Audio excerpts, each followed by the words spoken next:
We can get started. I'm actually, for some reason, it's not giving me the option to share it onto Facebook for some reason. I'm going to keep trying, so bear with me, but I'm going to keep trying. Okay, all right, great. Well, that's, it's recorded, so worst case scenario, I know. I can always just I will always upload it afterwards, but I'm going to keep trying because I know we do have a lot of people that sometimes can't get into the Zoom session or whatever, so I will do my best. All right, perfect. All right, so thank you guys for being with us tonight. It is already February. Yay! Wow. And we made it to the first month of 2021. So it was a lot of changes happened. So, but we're here, which is, all good. I want to go ahead and jump right into our presentation tonight. Just to kind of give you a little background on why I'd like to really review this topic, and I'm grateful Pam's here to talk about it with us, is that sometimes I see parents and they hear the words FBA, PBIP, and we use the acronyms, and they may not necessarily understand what that is, what it entails, what really goes into it, and how they can, really use it. So I'm thankful that Pam Terilli is back with us. She's going to give us a presentation on functional behavioral assessments and positive behavior intervention plans, FBAs and PBIPs. And if you are online and you're able to see this, please post any questions, or if you're on now and you'd like to ask any questions. So Pam, I'm going to go ahead and turn it over to you, and we'll go ahead and get started. All right, I'll share my screen. Hold on one moment. Right. Let me put this in presenter mode here. And then turn that. All right, just confirming, can you see my screen? Yes, ma'am. Yeah. All right, awesome. So welcome, I'm happy to talk about this topic tonight because this is a favorite topic of mine to talk about. So let's get into this, FBAs and PBIPs. And so let's start with the acronyms, because Lee mentioned that sometimes we throw around these acronyms and people might not know what they mean, because I think there's some parents out there that might be very familiar with functional behavior assessments and behavior plans, and then some that this is completely unfamiliar. So we'll start with the acronyms. So FBA stands for Functional Behavior Assessment, and then PBIP, these words we throw out there all the time, that means Positive Behavior Intervention Plan.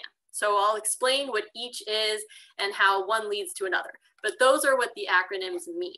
So Functional Behavior Assessment, FBA, and PBIP is Positive Behavior Intervention Plan. Okay, so let's talk about what it is.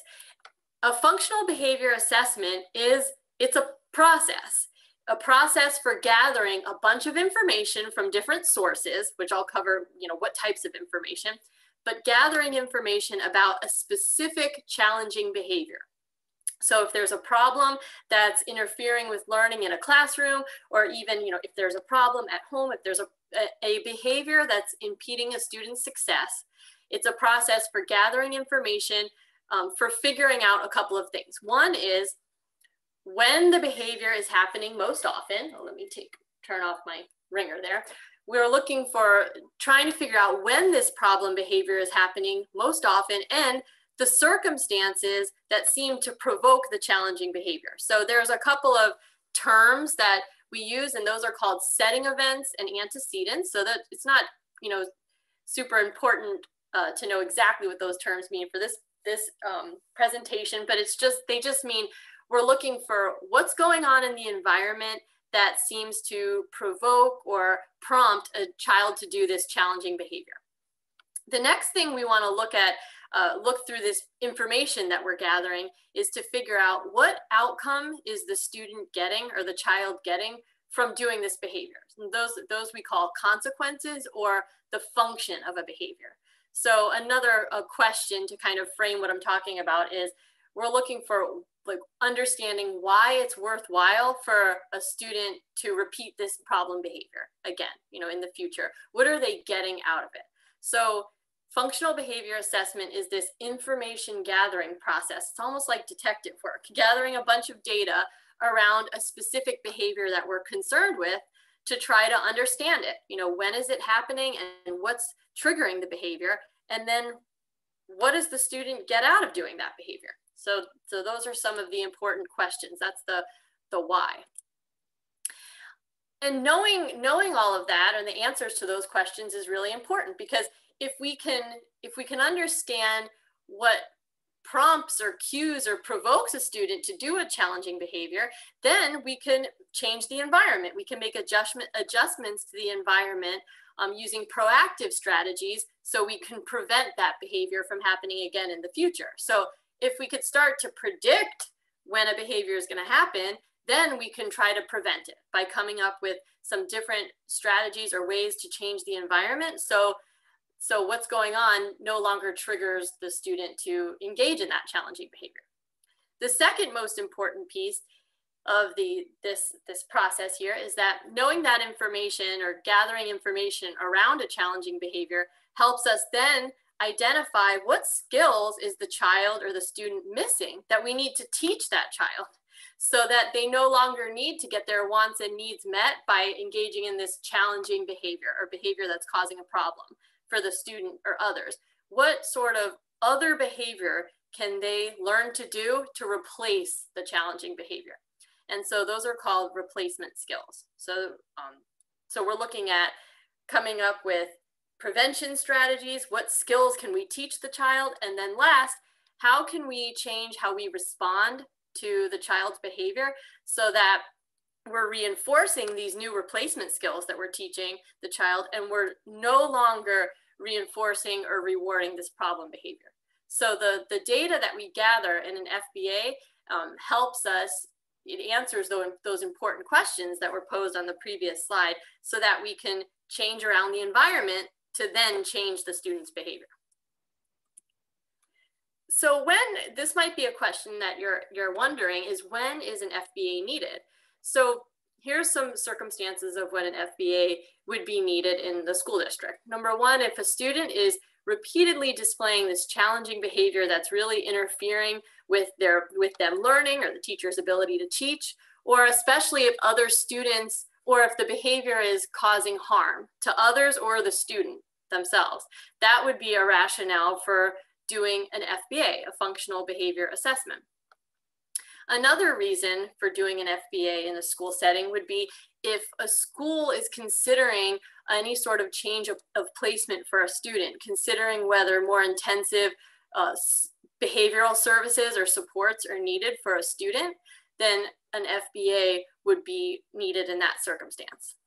Another circumstance when an FBA would be needed is if a child is being evaluated for initial eligibility into the EBD program. So if tonight I'm speaking to parents of children that have this ESE eligibility of EBD, so at one point in time, a functional behavior assessment was completed for your child as part of that initial eligibility criteria.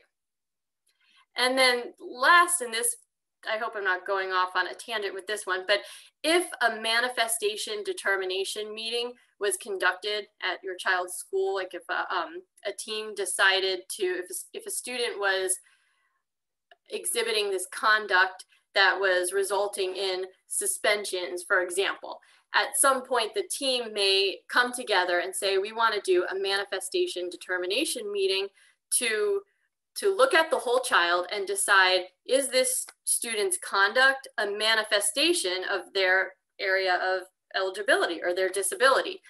And if it is, then it would be appropriate to do a functional behavior assessment and come up with an intervention plan. That's more appropriate instead of, for lack of a better way to say it, like disciplining for a child for something that's part of their disability or a manifestation of their disability.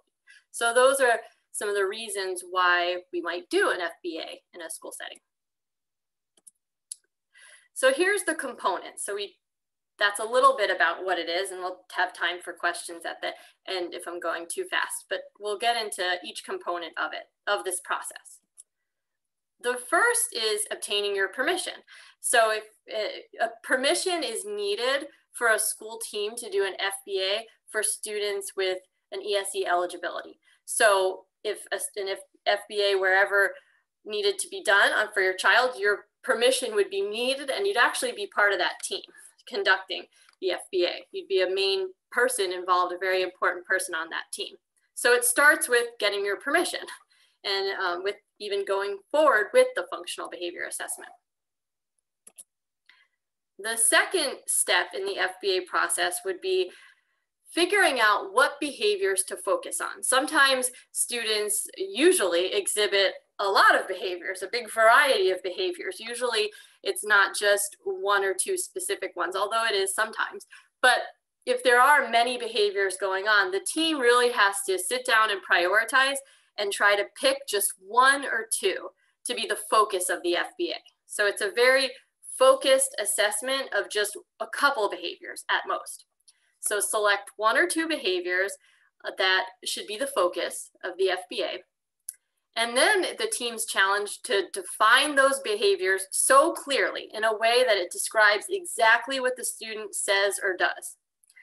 So instead of saying something vague like tantrum, which could look very different to in different students. You know, many students, one person's tantrum could be crying and throwing things and flopping to the floor. Another person's tantrum could be throwing furniture. You know, it can look different for every student. So the team really needs to specifically define, what does this behavior look like for this student?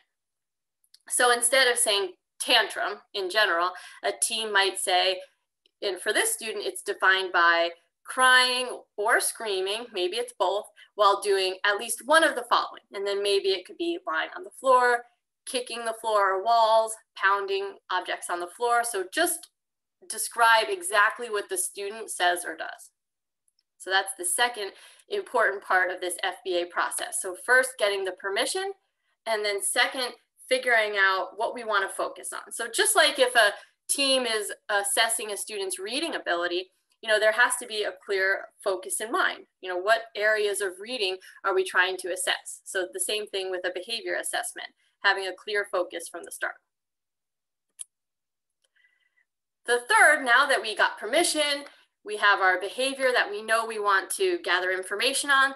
The third step is figuring out how we can get a baseline. So if tantrum was our behavior, we got to figure out, you know, what's the baseline level of these tantrums? Where are we starting? That way we can monitor the student's progress over time. And after we eventually put in place an intervention plan, we can see if our new strategies are making any difference on this behavior. So these are just several examples of the different types of data collection methods that are taught in our workshop that we deliver to staff, all staff. And when we're teaching them how to do an FBA, we talk about these different data collection methods, and the staff are taught to pick the data collection method that makes most sense for your specific target behavior. So for example, if tantrum, just going along with that example, was the target behavior, it might be more appropriate to track the duration of the tantrum per day versus frequency. Because if a student had a tantrum just about once per day, then if you graph that data, you're really not going to see a trend. But it might be more important to track and keep track of the duration, with the goal being to reduce the length of tantrums over time. So we teach staff how to collect frequency data, which would be how many times a behavior happens within a given period of time. Duration, how long the behavior lasts. Percent of opportunities would be how many times a behavior happens out of the number of opportunities provided. So for example, if complying to a direction was something we wanted to increase, well, how many times did a student comply out of how many opportunities did they have? You know, how many directions that were given. Permanent product could be like the number of assignments completed. Interval is a little bit more tricky. Maybe it's not worth getting into now. Or latency, how long it takes for the student to begin a behavior. So the point isn't to teach all these methods tonight, but just to show that the next step in an FBA would be getting a baseline level, because you have to know where you're starting in order to monitor the progress moving forward. And these are the different options that are taught in the workshop. The next part of the process is, so we got our permission, we know what we're assessing, we have a clear focus, we have a baseline level, we know where we're starting, then the next step would be that information gathering. And so with an FBA, we're trying to look at the whole child, get a really in-depth picture of who is this student and what is going on in this environment that is, causing the student to exhibit this behavior, and they must be getting something desired out of doing the behavior, otherwise they wouldn't keep on doing it. So we want to get a whole picture by gathering lots of data. And in an FBA, you gather indirect information and direct information. So indirect would be, we're not directly observing the child, but we're talking to people who know the child really well and have observed this behavior that we're concerned with. So that would be interviews. And many of you have maybe been the recipient of an interview. If a school was doing an FBA, they might have invited you to come in to sit down and ask you questions on this interview form, or maybe done the interview over the phone. Sometimes people send an interview form home and ask you to fill it out. So it's really depending on what the comfort level is. But interviews are a way to get somebody else's impression on who this child is and what the purpose of this behavior is. So interviews are very valuable, and usually in an FBA, you interview more than one person, the parent being a standard because nobody knows the child better than the parent. And then really typically the teacher, whoever is directly working with the child. But other people like speech language pathologists, I've gotten great interviews from them, especially if communication or difficulty communicating is a contributing factor to the behavior problem. So the team will decide, who is appropriate to interview, who's going to provide some valuable information that we need to better understand this child. Then diving into the child's records. It's very informative to go through and look at previous IEPs, psychological evaluation reports, maybe there's a social developmental history, because again, I'm trying to get a comprehensive understanding of who this child is, not just a surface level type of understanding. Then direct information to kind of supplement that and round out this whole picture, we'd gather direct information, meaning direct observation of the student during typical times where this behavior is happening, where the behavior of concern is happening. There's specific types of observations called ABC observations, where A stands for antecedent, B stands for behavior, and C stands for consequence. And we're looking at writing down, while we're observing the student, when we see the behavior, what happened just before, which is the antecedent, and what happened just after this behavior. And then we're going to collect multiple pieces of that data so then we can look for patterns. So scatter plot is another type of data collection, direct data collection, where we look at the whole day and get a picture of when this problem behavior is happening most often throughout the day. So you can get a good visual of if it's happening most often in the morning or during reading versus math or lunch. So then team members can plan to go observe during those times. So as you can see already, it's comprehensive. It's not a quick process, but it's really worthwhile when it's done correctly. So then with all of that wealth of information, there's tons of information between the record reviews, the interviews, the direct observations. We're putting that all together, and this is where the fun is really, because team members actually get to be like a detective in a sense, and you're looking for the patterns. Patterns meaning, when the predictability of the behavior. What seems to cue the student to do this target behavior? When is it happening most often? And what are the consequences? What's happening right after that seem to be reinforcing or maintaining this behavior? Because again, when we know what those things are, then we can change things up. So the whole goal is change the environment to change behavior. That's really the ultimate goal with an FBA is this like indirect way of changing a student's behavior. Change the environment, change how we respond to then change a student's behavior. So then with all that data, we get to summarize it. You look for the patterns and then come up with a summary statement.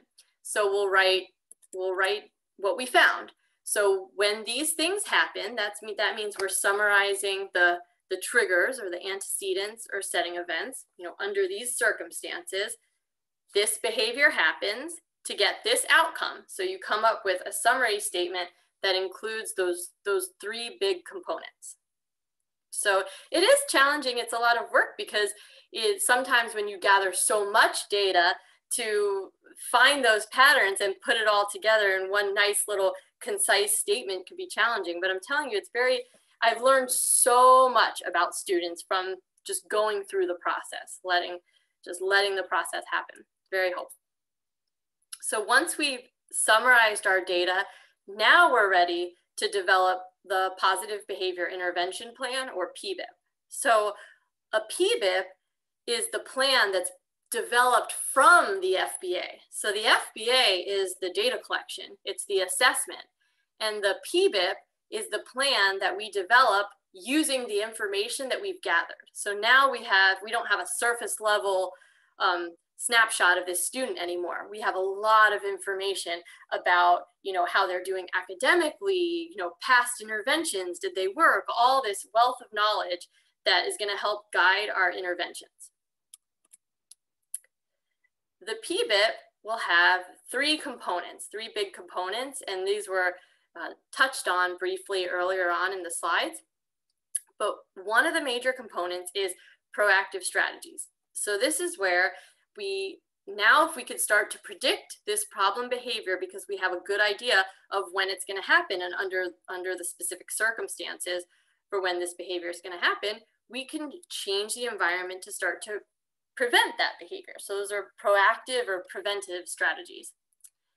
Then I already mentioned this earlier, but throughout this whole process where we've certainly have identified some skills that the student's lacking, and we need to identify what skills need to be taught to help the student get their wants and needs met, but just in a more appropriate way. And then the plan will, in a detailed way, outline how are we going to respond differently now. So when the student exhibits these replacement and desired behaviors, how are they going to be rewarded so that there's an incentive to use those behaviors again in the future? And how are we going to try to limit reinforcement after the student engages in that problem behavior? So we're making it more enticing for the student to choose more appropriate behaviors. Oh, I already kind of went over this. Yep, but proactive strategies prevent the challenging behavior from occurring it could be changing or removing things in the environment that signal that challenging behavior. So for example, if in the data, it was found that a student really struggles or has behavior when they're given a really lengthy, difficult assignment. Maybe one proactive strategy would be, we're no longer going to give that assignment in its entirety. We're going to cut it down and just give one little small chunk at a time, because maybe that's less likely to trigger this behavior. So that would be an example of a proactive strategy. Also in the proactive section, we're going to talk about how are we going to teach and prompt the student to use the replacement skills that we want them to use, because oftentimes prompting is necessary when students are used to they're in a habit of using a challenging behavior so long, and now we're trying to shift gears and have them display some new behaviors. We're going to need to help them with prompts. Introduce prompts to help them emit the desired behaviors successfully at the right time. So proactive strategies, it's about addressing challenging behavior before it happens at all. So just being proactive and trying to prevent. So here's just some small examples. The examples are they're endless. But if, let's say, a student was having issues with grabbing things that they shouldn't be grabbing, maybe just simply one proactive strategy as part of a package could be just covering the area, out of sight, out of mind. That could be a common sense, good proactive strategy. Or I know this is an elementary or preschool type of image, and there may be high schoolers, but the idea is setting up and being prepared before students arrive. That's a great proactive strategy. I can't tell you how many times being unprepared or too much downtime has contributed to behavior problems. So actually, I just saw that recently. This week, a student it's time to transition, but we're not actually ready to transition. And then there's this time lag and it causes some problems. So just being prepared can be an example of a really simple proactive strategy that can go a long way. So the second column, or the teach replacement behavior section of the PBIP or behavior plan, would be, so remembering that students engage in a challenging behavior because it serves some function for them. It results in some sort of desired outcome. It has a purpose. So interventions that are geared at, remediating or decreasing these challenging behaviors, we have to continue to meet that student's needs. There still is that remembering that that problem behavior was functional. It had a purpose. So we have to help that student meet that or gain that purpose or that function, but just in a more appropriate way. So teaching a student a replacement skill to help them get the same outcome that they were getting from using the problem behavior. So, and it's just a human behavior fact that people tend to do what works and what's easiest for them. So we look for that workaround that's easy. So if a student was, let's say, tantruming, having long, lengthy tantrums to get out of doing an assignment, or to say like, look, I'm done working, then if we're trying to teach them a different behavior to communicate that same message, like I'd like a break, that replacement behavior has to be easier for them. It has to require less time and effort to do compared to the challenging behavior. It has to work for them, meaning it has to result in reinforcement. And otherwise, the student's not going to choose this new, more appropriate behavior. It's not going to compete with the old habit that they've had for a long time. So that's just something to keep in mind. So requesting a break could be, that's a common example. In a training, it's an easy example because sometimes students do get restless and tired during an assignment or during working, and sometimes they act out in order to get that break. So simply requesting a break could be an example of a replacement behavior. And then the last piece of this intervention plan would be focusing on the consequences or how we should respond to behavior. So the whole goal being, we want to now reinforce appropriate replacement behaviors and try to minimize reinforcement from inappropriate behavior. So if we're teaching a student to take a break, we might need to heavily prompt them when we're starting to see those earliest signs of becoming restless to help them use this new behavior successfully. And we want the break to occur because they used the replacement behavior, no longer providing the break because the student engaged in the challenging behavior, just as an example. So reinforce the appropriate behavior, remove or minimize reinforcement from the challenging behavior. So this is just an example. Let me just go through it. There's a lot on this page, but I thought maybe the more examples, the better. So let's say through an FBA, we figured out that, or we've learned rather, that a student grabs or steals lunch items when they're finished with their food in the cafeteria and they see that other people aren't and there's other food items around them. And maybe as a consequence, this behavior of grabbing and stealing food really works for the student. Other students just allow it. They don't protest because maybe if they did protest, they know that that would lead to aggression or something like that. So you could see how a child can learn that, hey, when I want more food, I could just grab and steal. This is a behavior that's working for me.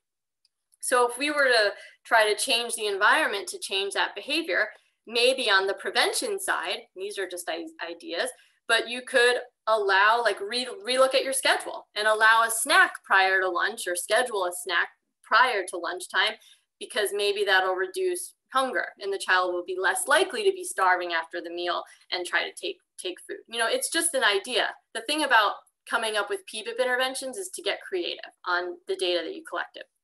Or we could prompt the student to ask for more food if still hungry. Asking would be much more appropriate than stealing. That could be another prevention strategy.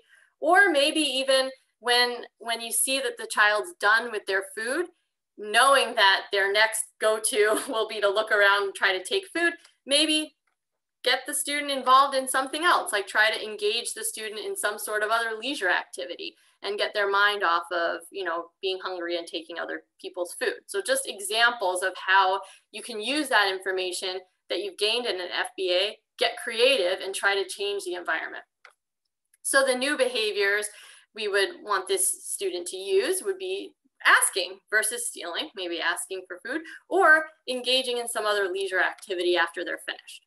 And then of course, after the student, as on the consequence end, after the student makes these appropriate requests, we want to honor them, because remember, we're trying to teach the child to use a more appropriate behavior to replace the stealing and the grabbing.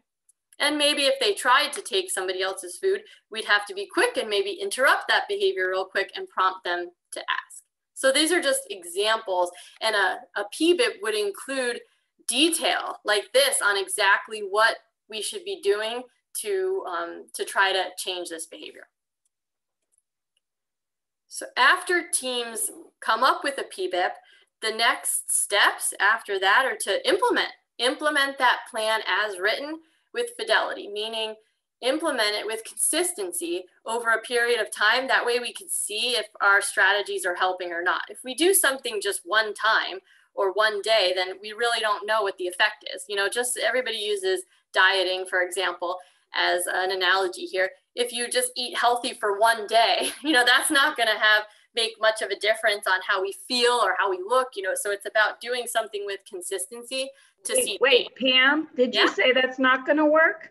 Yeah, I know. Unfortunately, it's not. I mean, we can still try it, but then that's also like the definition of insanity. If you keep on doing something, we can try it.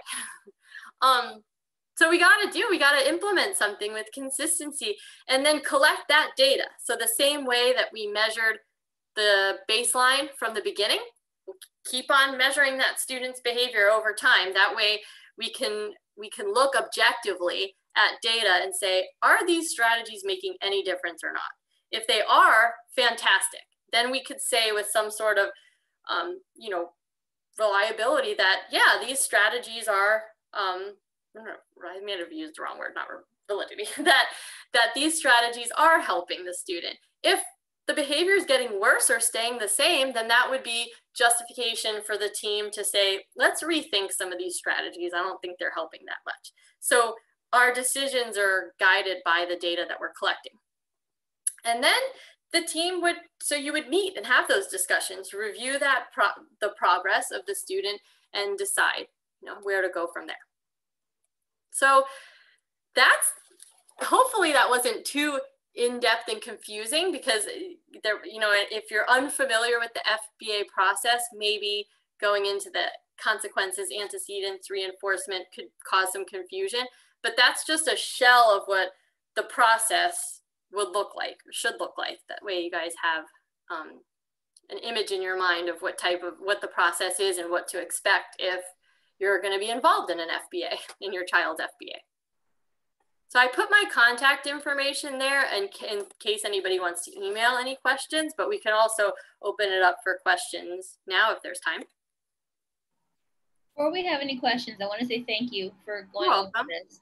And I will say, as I guess for me, I have the luxury of looking at it from both sides, because I've worked on creating FBA PBIPs as a team, and my daughter also has one. So for me, knowing that it's part of the IEP process for some of our students, and especially on our EBD side of things, I think it's really important that parents understand that they have just as much of a say and invest in the FBA PBIP as they do in the IEP.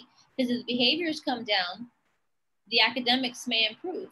And for me, that's always a thing. If Alyssa's behaving better, then I know that she's paying better attention in school, hopefully, to the work that she's doing. So, you know, I really appreciate you clarifying the parts and the difference. One parent asked me one time, what does FBA PBIP stand for? And I told her it was two different things. And she was like, it's two things. So, you know, usually when we use them, it just sounds like one name for certain things. So, so I do appreciate you clarifying. I just wanted to say that, and thank you before anybody. I wanted to be first, I'm not gonna lie, just to say thanks, but you know, go ahead. It's cool. I mean, it's cool when you see the pieces come together, when you actually go through the process. Like thinking of a boy that would he would wander and be, you know, out of his area was the problem behavior, you know, in his particular classroom, being out of his area. And through the FBA, we found that, well, actually, he's in his area a lot during small group and whole group. It seems to be when push comes to shove and it's this independent work period where pencil has to go to paper and the child has to complete this assignment independently, that's when the wandering would happen most often. And when you dive into the records and see, well, you know, attention and focus is a problem because he does have a diagnosis of ADHD, and writing is very effortful. Like he had significant difficulties with handwriting. And so when you start to piece all of you start to figure out the why. You know, it's not just that I don't like this assignment, I'm going to walk away. There's reasons for it. I'm having a hard time focusing. Handwriting's difficult for me. And then when you start getting all of that information, you know what you can address versus just looking at a problem behavior and, you know, looking at it from a surface level and saying, well, maybe we'll just give a token for completing the assignment. You know, it's like, yeah, that might provide some incentive, but it doesn't address the focus and the handwriting, you know, that kind of stuff. So it is kind of fun when you see everything come together. Yeah, it is.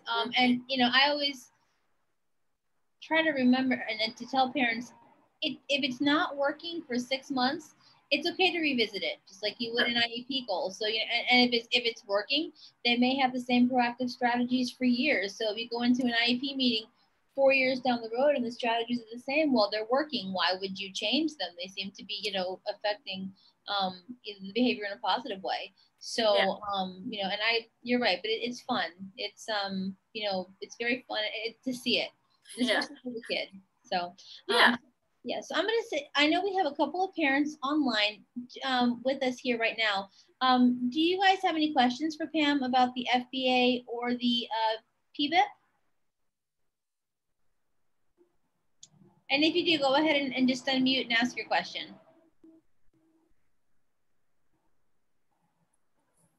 And I see Beth is ready to answer too. She turned on her palm trees.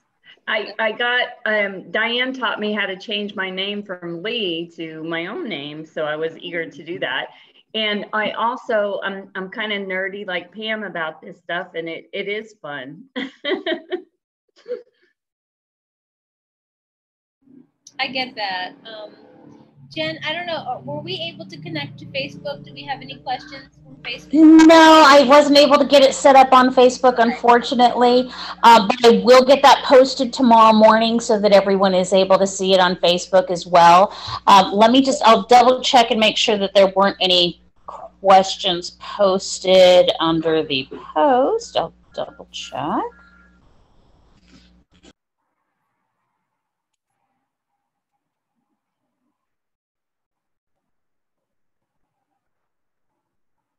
I don't see any questions here. Unfortunately, with the late notice of it not being able to stream, which really stinks, I think unfortunately some people may have missed it, because what happens is they get that blink that it's streaming, and then they see that it's streaming and hop on. And that's usually how we get a lot of people on Facebook. Is it possible tomorrow when you post it to put Pam's information in the, well, I know it's part of the presentation, but just to put it in there in case anybody has any questions, so where it's easy for them. Totally. Yeah, I can put that, most definitely, I can get that right on there. Okay. All right. Well, Pam, again, thank you very much. I really, really appreciate it. You know, to all the parents out there who may be seeing this later, you know, as I would just say as a parent, you know, make this as important part of the process as the IEP is, because this will really help. If it's done well, and like Pam said, those pieces come together, it really does make a difference, and it really can impact your child in the classroom. So, you know, please be, you know, provide input and be an active part in creating that as well. So with that, I am going to say again, thank you to Pam, and introduce Beth Williams and Diane Egan. They are here from the district. We do have a couple of parents with us in the chat room.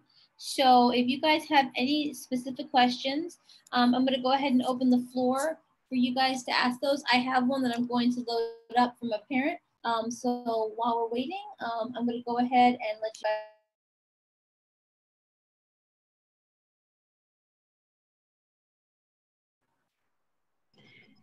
And Lee, I also want to thank Pam for joining us as well. Pam, I really appreciate you coming and presenting to the group, and it'll be on Facebook so more people will see that. That was awesome. Jen says it well. Pam's always fun to have, and we were, you know, I remember you said that one time. That always stuck out in my mind. So, and you give us a lot of great information. So all of you guys do, including Pam. So thank you for that.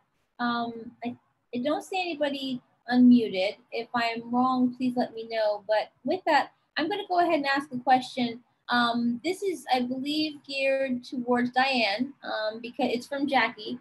She's in a parent advisory meeting, so she did have a direct question from a student of a mom with a significant student with a disability, and it says, so a mom of an SWD who is also a teacher asked her school why her kid couldn't have their paper-based accommodations in this week's testing, and was told by the district that, quote, due to COVID and problems disinfecting paper materials, the district was unable to provide paper-based accommodations. The student can either take a computer version or opt out of the test, end quote. So Jackie would like clarification if that's correct, and whether it was notified to parents, and if not, why or why not. So I don't have a specific answer for that, Lee, at this time. I am looking into it. Jackie sent that to Simone as well. So I will certainly follow up on that. If she wants to let us know what school, that will help us to make sure we get things in place. But at this point, I just don't have a clear answer. You know, I want to follow up on it and see exactly what the situation is. And if there's a bigger impact, I'm just not sure yet. So I will definitely follow up on it. Okay, and I will give that response to just let you guys know, you know, if she can, what school it is, and that you're currently working on it, and that you will get back to her with the answer. She says hello to everybody, but she's in another meeting, so but I'll let her know. So and thank you. Thank you. I appreciate it. Thank you for being here. You know, it's Wednesday, I think. And I think by now, even though it's, you know, we're just one full month into 2021, I think we're all feeling it a little bit. It's crunch time for all of us. So thank you for really coming tonight, though. Thank you. With that, does anybody who is with us online have any other questions for Beth or Diane or Pam? Well, Lee, I was going to ask, I know you have the session set up for next month. Do you want to maybe share with the group what the topic is and a little information about that, the date? That's a perfect segue, because I could do it, but I won't do it justice. So Lisa Mapp is here from FND, and I'm going to let her give us an overview of that, because one, I don't have it in front of me, and two, I don't want to get it wrong. So Lisa, take it away. Thanks, Lee. So I'm actually very excited to be presenting to the group again. And if you hear the jingling in the background, it's my little guy, Ziggy, jingling because he's shaking. But I wanted to let you all know that I'm going to be doing the workshop entitled Collaborative Communication. And the workshop is going to talk about acting in a collaborative manner with teams, but understanding how to communicate in those environments. So we're going to talk first about the forms of communication, active and passive listening, and how we learn and listen through communication. And then we're going to talk about how to engage around team efforts and what does that look like and what are some of the barriers to effective communication.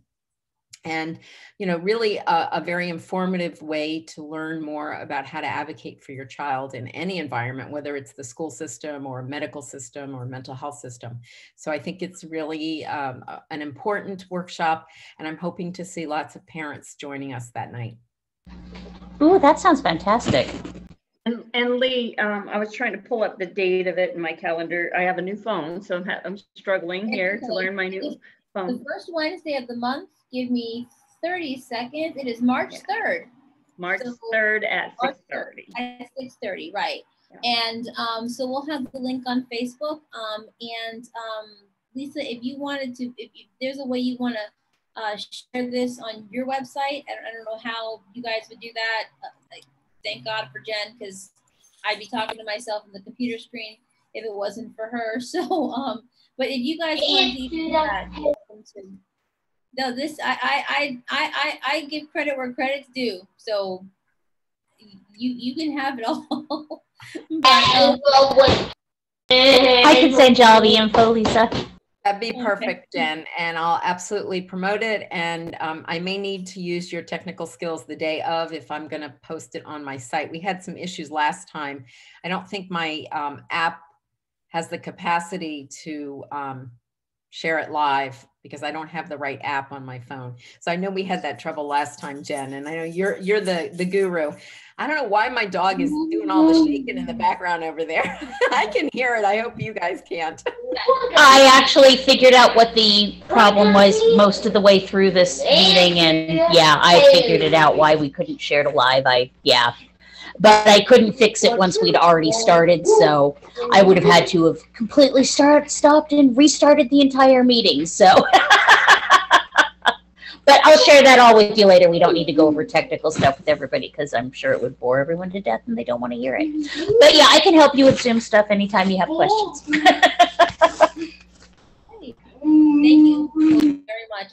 Like I said, I appreciate all the time you guys put into this, and I know the parents that are out there that are watching and the parents we have online, I know that they do as well. I just want to offer one more time. Do either of the parents that we have online, do you guys have any questions, comments, any ideas you want to share with us before we go ahead and close out?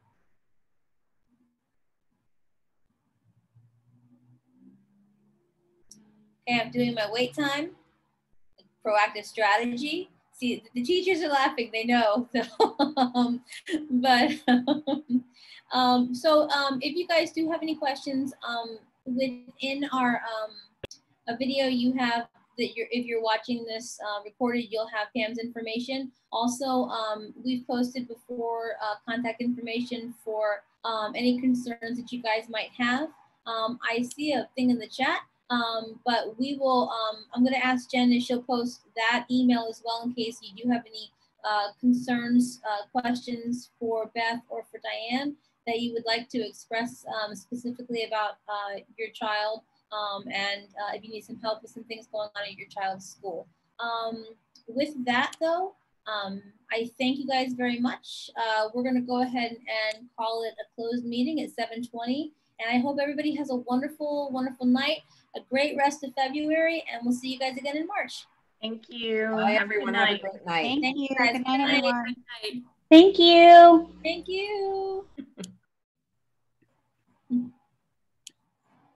All right.